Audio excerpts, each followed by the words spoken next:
হাদিকে কেন টার্গেট করা হলো?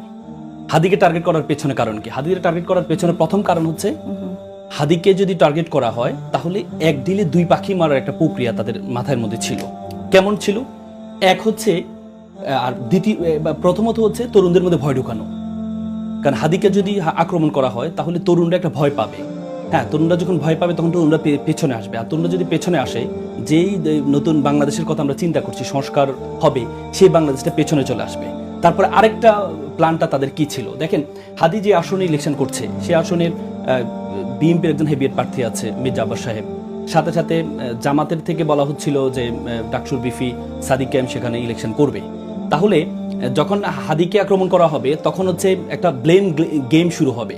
জামাতের পক্ষ থেকে সাধারণ মানুষ হয়তো চিন্তা করবে এটা মির্জা আব্বাস হয়তো তার পথের কাঁটা সরানোর চেষ্টা করেছে, আবার অন্য কেউ চিন্তা করবে যেহেতু হাদি ডানপন্থী পন্থাকে এই নিয়ে চলে, তাহলে জামাতের ভোটগুলো কাটার বিষয়ে তাকে কাটা হিসাবে তাকে সরানোর একটা প্রক্রিয়া।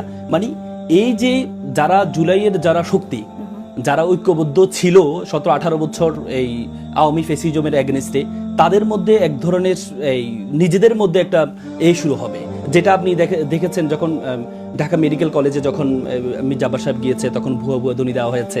এই সাথে সাথে আবার যখন জামাতের আমির গিয়েছে তাকেও ভুয়া ভুয়া ধ্বনি দেওয়া হয়েছে। এই যে বিষয়গুলো এটা হচ্ছে, এবং কি মির্জা বিএনপির পক্ষ থেকে বলা হচ্ছে যে ভুয়া ভুয়া ধ্বনিটা জামাতের থেকে দেওয়া হয়েছে, আবার জামাতের পক্ষ থেকে বলা হচ্ছে এই ভুয়া ভুয়া যে আমিরকে দেওয়া হয়েছে সেটাও বিএনপির পক্ষ থেকে দেওয়া হয়েছে। তার মানে এই যে ঐক্যবদ্ধ শক্তির মধ্যে ফাটল তৈরি করা,